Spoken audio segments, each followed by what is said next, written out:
Welcome to Dr. Mary Travel Best's 5 Steps to Solo Travel Guide for women like you who need a little extra support traveling one at a time. Please share this podcast. I really appreciate your feedback. In this episode, the FAQ, you asked, can AI really help me travel? The destination is Cabrillo National Monument Experience, Part 1. Today's misstep, Mark Twain jokes about European tour guides in his travel books. And today's travel advice, if you're interested in travel and because you're listening here, why not purchase my guide that answers most of your questions in one place? So now the FAQ, can AI really help me travel? And here's the answer. AI is a great toolkit for travel. Yes, but be sure to check for accuracy and hallucinations, and you'll also find out about bias. You can start using your phone to check some of these chats today, and you can ask questions about the things you wonder. Do I need to bring an umbrella to England? That's a question you already are asking Alexa, Siri, or other smart devices. I just asked that myself, and the answer was, it's not raining right now in the UK.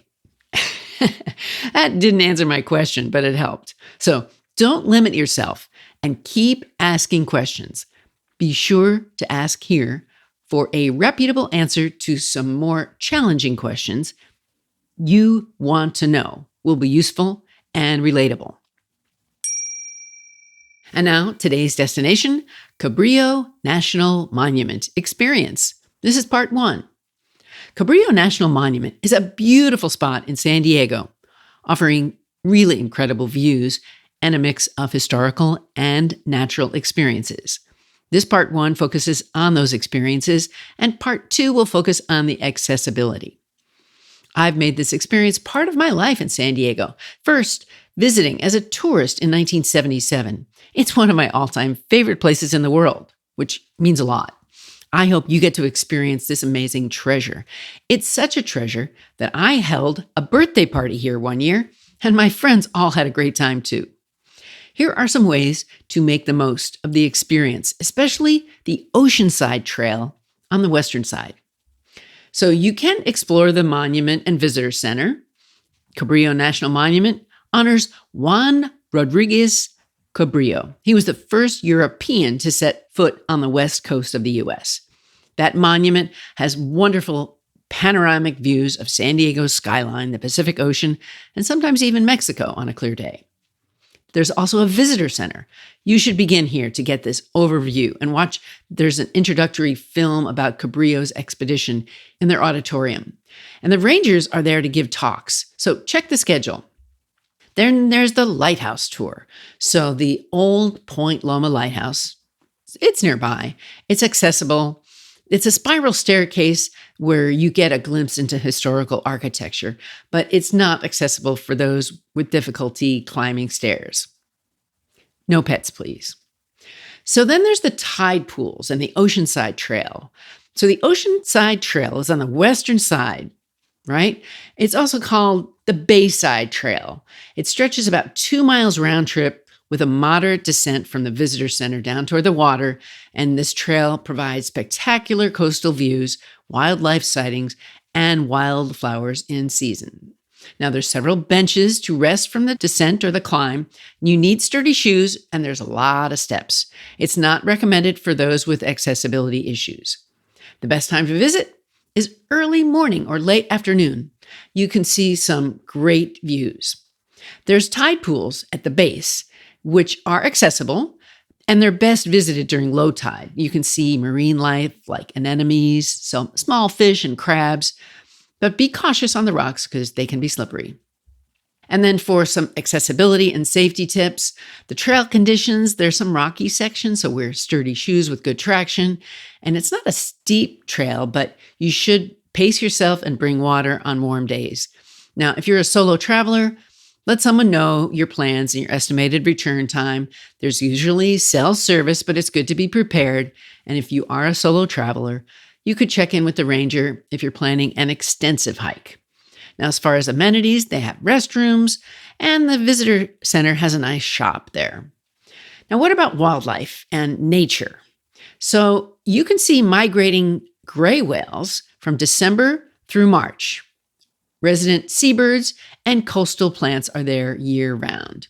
And if you're a photography person, bring your camera or your binoculars.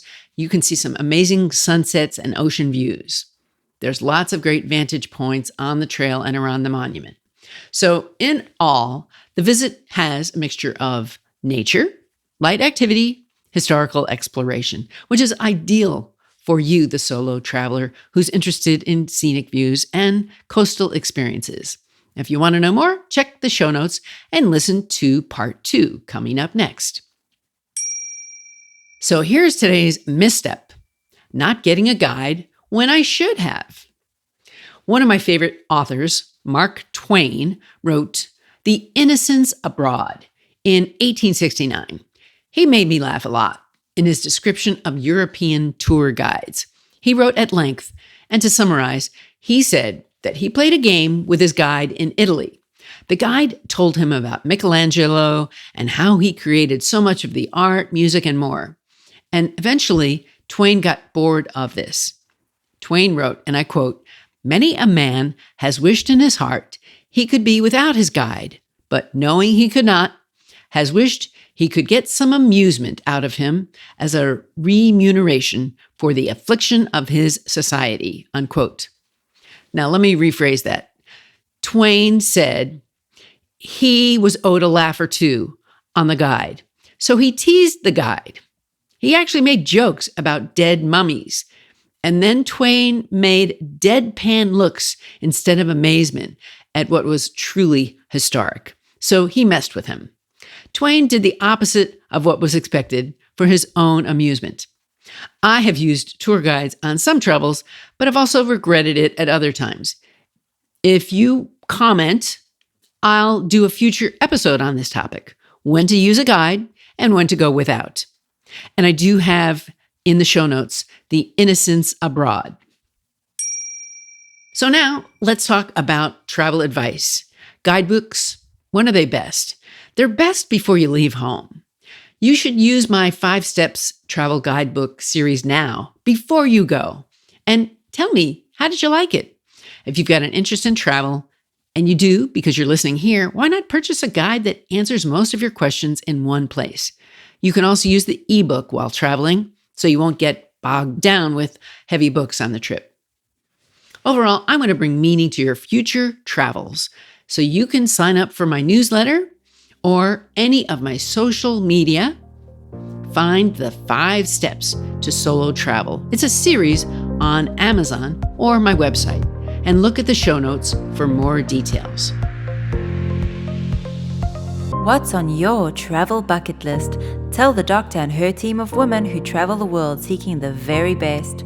Dr. Travel Best, that is.